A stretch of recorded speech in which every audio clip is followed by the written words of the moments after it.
আসসালামু আলাইকুম। অনলাইন ক্লাসে তোমাদের স্বাগত। আমার প্রিয় শিক্ষার্থীরা, তোমরা যে যেখানেই থাকো ভালো থাকো, সুন্দর থাকো। তোমাদের জন্য রইল আমার অনেক অনেক ভালোবাসা এবং শুভেচ্ছা। চলে আসছি আমি আমার আজকের পাঠে। আমার আজকের পাঠ নানা প্রকারের গতি। প্রিয় শিক্ষার্থীরা, তোমরা তোমাদের সিডাব্লিউ খাতায় লিখো আমাদের আজকের পাঠ নানা প্রকারের গতি। গত ক্লাসে আমরা গতি নিয়ে আলোচনা করেছিলাম। আমি আবারও তোমাদেরকে মনে করিয়ে দিচ্ছি গতিটা কি। মনে করো আমি এখানে দাঁড়িয়ে আছি, আমার সামনে দিয়ে একটা গাড়ি যাচ্ছে। তাহলে প্রতি মুহূর্তে গাড়িটা কিন্তু আমার সাপেক্ষে তার অবস্থানের পরিবর্তন করছে। তাহলে কোনো বস্তু যদি সময়ের সাথে পারিপার্শ্বিকের সাপেক্ষে তার অবস্থান পরিবর্তন করে তাহলে বলা হয় বস্তুটি গতিশীল। আর বস্তুর এই অবস্থাকেই বলা হয় গতি। এই গতির আবার বিভিন্নভাবে শ্রেণীকরণ করা যায়। দেখো আমি সেটাই আজকে পড়াচ্ছি তোমাদেরকে। না, গতি আমরা যে বিভিন্ন প্রকারের গতি সেটা দেখো চলন গতি। চলন গতিটা কি দেখো, চলন গতি, তারপরে আবার আছে কি বিভিন্ন প্রকার গতির ভিতরে আছে চলন গতি, ঘূর্ণন গতি, জটিল গতি, পর্যাবৃত্ত গতি, স্পন্দন গতি বা দোলন গতি। এই চলন গতিকে আবার দুই ভাগে ভাগ করেছে, সরল রৈখিক গতি, বক্র গতি। এখন আমি তোমাদের সাথে সামনে আলোচনা করব চলন গতিটা কি। দেখো চলন গতিটা কি, কোন বস্তু যদি এমন ভাবে চলে যে সকল কণা বা বিন্দু একই সময় একই দিকে সমান দূরত্ব অতিক্রম করবে। তার সকল কণাগুলো এমন ভাবে চলবে যে সকল কণা বা বিন্দু একই সময় একই দিকে সমান দূরত্ব অতিক্রম করবে। আমি একটু উদাহরণ দিয়ে তোমাদেরকে বুঝাই দিচ্ছি। দেখো যে ধরো এটা একটা বাক্স, ঠিক আছে। এই বাক্সটাকে আমি একটা এভাবে তলের ভিতরে, তুমি যখন তুমি নিজেই মেঝে দিয়ে এটা করতে পারো। এটা এই একটা মেঝের ভিতরে তুমি এটা করবে নিজেই।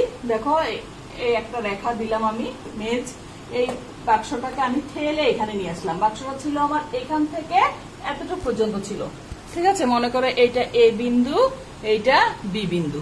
তাহলে আমি ঠেলে এই বাক্সটাকে ঠেলে আমি এখানে নিয়ে আসছি, ঠিক আছে। এখন বাক্সটা এ বিন্দুটা কোথায় চলে আসছে? সি বিন্দুতে। দেখো তো দেখা যায় নাকি এ বিন্দু কোথায় চলে আসছে? এখন এ বিন্দুটাও খেয়াল করো, সি বিন্দুটাও খেয়াল করো। এ বিন্দু চলে আসছে সি বিন্দুতে, আবার বি বিন্দু চলে আসছে কোথায়? ডি বিন্দুতে। তাহলে আমি যখন ডেফিনেশন দিয়েছিলাম তখন আমি বলেছিলাম যে এর সকল কণা বা বিন্দু একই সময়ে একই দিকে সমান দূরত্ব অতিক্রম করে। দ্যাট মিনস এখানে এ বিন্দু চলে আসছে কোথায়? সি বিন্দুতে, বি বিন্দু চলে আসছে ডি বিন্দুতে। এখন আমি যদি এখান থেকে এর দূরত্বটা নেই, আমি এ আর সি এর যে দূরত্বটা হবে বি এবং ডি এরও সেই একই দূরত্ব হবে।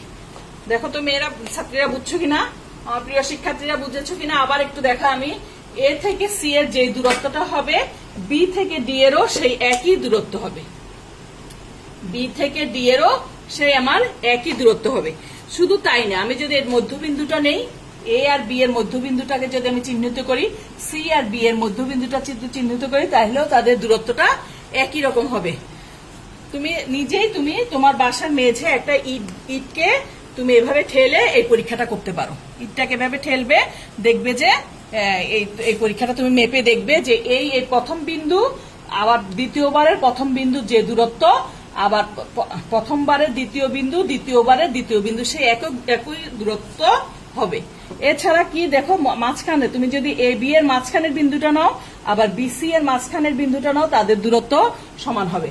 তাহলে দেখো আমাদের সংজ্ঞার সাথে মিলল কিনা। সকল কণা বা বিন্দু একই সময়ে একই দিকে সমান দূরত্ব অতিক্রম করেছে, এবং এইটাই হলো আমার চলন গতি। আশা করি তুমি বুঝতে পেরেছো। আমরা টেবিলের ড্রয়ের গতি তুমি খেয়াল করো, টেবিলের ড্রয়ের গতিও কিন্তু একটা এই তোমার চলন গতি। আমরা টেবিলের ড্রয়ার খুলি না, সেটাও কিন্তু চলন গতি। তারপর আমরা হাতে লিখি, হাতের লিখাটাও কিন্তু আমাদের চলন গতি। হাতের লিখার সময় হাতের যে একটা গতি, সেটাও আমাদের চলন গতি।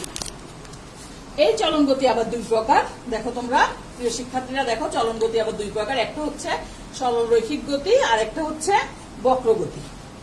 এখন সরল রৈখিক গতি কোনটা? এই একটু আগে আমি বললাম হাতের লেখার গতি, ঠিক আছে। হাতের লেখা দেখবে যে কেউ লেখে বাঁকা চলে যায়, কারো লেখাটা কি হয়? বাঁকা চলে যায়, আবার কারো লেখাটা খুব সুন্দরভাবে যায়, সমান করে যায়। তাহলে যেটা সমান যাচ্ছে সেটা কি সরলরৈখিক গতি, যেটা বাঁকা যাচ্ছে সেটা কি বক্রগতি। আশা করি বুঝতে পেরেছো প্রিয় শিক্ষার্থীরা। এছাড়া আমরা ক্লাসে অনেক সময় বলি যে যাও তুমি সোজা এখান থেকে গিয়ে সোজা ওই পিছনে যাও, আবার পিছন থেকে সোজা আসো, এরকম অনেক সময় বলা হয় না, বা আমি নিজেই বললাম যে যাও তুমি পিছিয়ে যাও আবার চলে আসো, তাহলে এটা কি সরলরৈখিক গতি। আবার যদি বলি যে প্রিয় শিক্ষার্থী যাও তুমি একটা আঁকা বাঁকা পথে ঘুরে আসো, তাহলে সেটা কি গতি, বক্রগতি। আশা করি বুঝতে পেরেছো। এবার চলে আসবো আমরা ঘূর্ণন গতিতে। দেখো ঘূর্ণন গতি, ঘূর্ণন গতি কোনটা দেখো, আমার হাতে একটা পাখা আছে, দেখতে পাচ্ছ নিশ্চয়ই তোমরা, আমার হাতে একটা পাখা আছে। এই পাখার এই গতিটা হচ্ছে, এই যে ঘুরছে পাখাটা, এটা হচ্ছে ঘূর্ণন গতি। দেখো আগের গতিটা ছিল কি প্রতিটা কণা বা বিন্দু একই সময় একই দিকে গেছে, কিন্তু এখন কিন্তু একই দিকে যাচ্ছে না। প্রতিটা কণা বা বিন্দু কি একই দিকে যাচ্ছে না, সামনের দিকে যাচ্ছে না, সে কি ঘুরছে। এবং ঘোরার সময় প্রতিটা কণার সাথে এর কেন্দ্রের যে ব্যাসার্ধটা কিন্তু সমান থাকছে না। প্রিয় শিক্ষার্থীরা বুঝেছো কিনা দেখো, এর প্রতিটা কণা আগের বার ছিল আমার চলন গতির ভিতরে ছিল, প্রতিটা কণা একই সময়ে একই দিকে সমান দূরত্ব অতিক্রম করে, কিন্তু এটা কিন্তু একই দিকে অতিক্রম করছে না, এরা কি করছে, ঘুরছে, যার জন্য এটার নাম কি ঘূর্ণন গতি।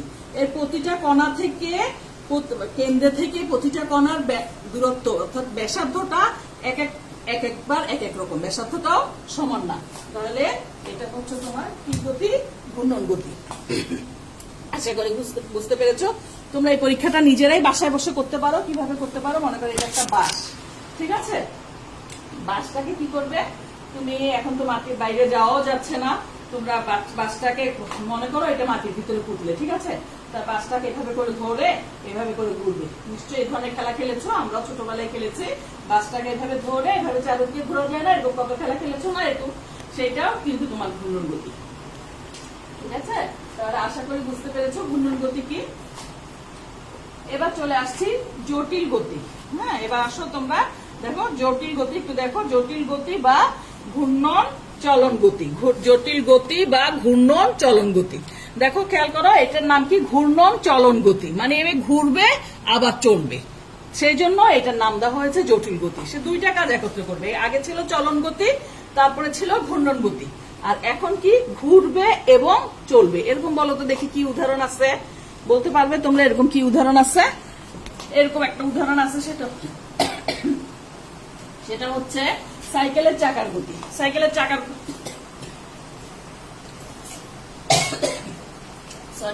দেখো সাইকেলের চাকার গতি কি করে, সাইকেলটা ঘুরে এবং সামনের দিকে অগ্রসর হয়, ঘূর্ণন চলন গতি, সে ঘুরবে এবং চলবে, সে ঘুরতে ঘুরতে সে অগ্রসর হচ্ছে, তাহলে এটা কি আমার ঘূর্ণন চলন গতি।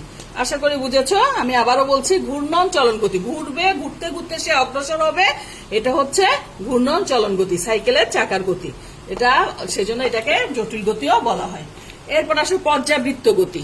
পর্যাবৃত্ত গতি কোনটা, ঘড়ির কাঁটার গতি। ঘড়ির কাঁটার গতিটা কি পর্যায় গতি, সে প্রতি মিনিটে সে বারবার পুনরাবৃত্তি করছে, ঘোরাটা সে কি করছে, পুনরাবৃত্তি, বারবার সে ঘুরে আসছে, তাহলে এটা হলো তোমার কি গতি, পর্যাবৃত্ত গতি। কোন গতিশীল বস্তু যদি একই পথে বারবার অতিক্রম করে, ঘড়ির কাঁটার গতিটা বারবার একই পথে অতিক্রম করছে না, তাহলে সেই গতিকে বলা হয় পর্যাবৃত্ত গতি।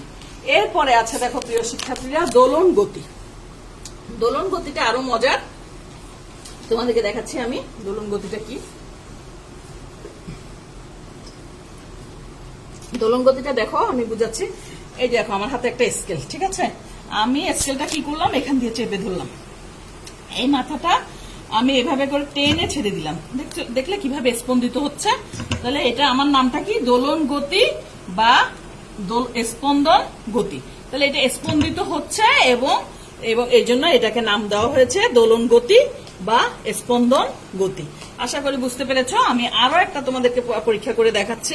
দেখো আমার এখানে একটা সুতায় বেঁধে রেখেছি, একটা নুড়ি পাথর নেই, যার জন্য তোমরা এখানে একটা নুড়ি পাথর একটা পাথর বেঁধে নেবে, ঠিক আছে। তাহলে এটা হলো স্থির বিন্দু, এই সুতার সাহায্যে আমি একটা পাথর বেঁধে রেখেছি। দেখো মনে করো এটা একটা পাথর, তাহলে এটা হলো আমার স্থির বিন্দু।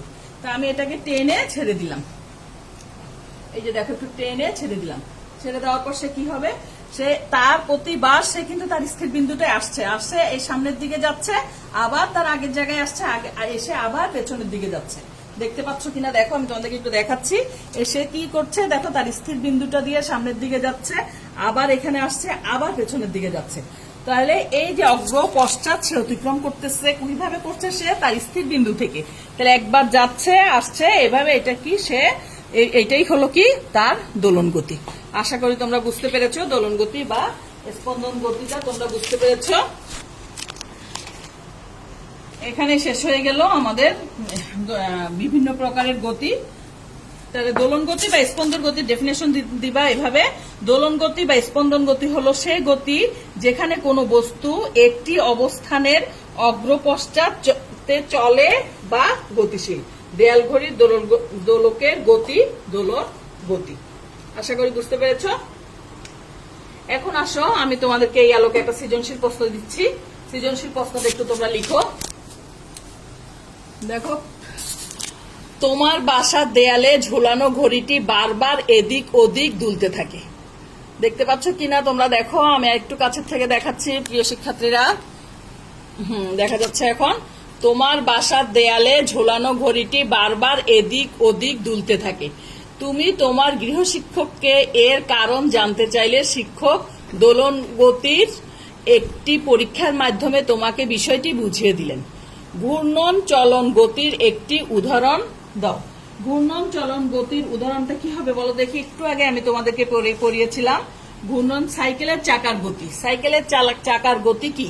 ঘূর্ণন, সে ঘুরবে এবং চলবে। আমি একটু জটিল গতির যেটা দুইটা গতি তার এখানে, ঘুরবে, ঘুরতে ঘুরতে সে চলবে, অগ্রসর হবে। তাহলে সাইকেলের চাকার গতি। গতি বলতে কি বুঝো, এটাও আমি গত ক্লাসের পড়া আজকেও আমি তোমাদেরকে পড়িয়েছিলাম। তোমরা মনে করে দেখো, পারবে তোমরা এটা। উল্লেখিত ঘড়িটিতে যে গতি রয়েছে তা ব্যাখ্যা করো। উল্লেখিত ঘড়িটিতে কোন গতি রয়েছে বলো তো দেখি। এখানে গৃহশিক্ষক এই যে দেখো এদিক ওদিক দোলে, নিশ্চয়ই এটা কি গতি বলো তো দেখি। এদিক ওদিক দোলে, তাহলে এটা হচ্ছে একটু আগে আমি তোমাদেরকে পড়ালাম, সেটা হচ্ছে স্পন্দন গতি বা দোলন গতি।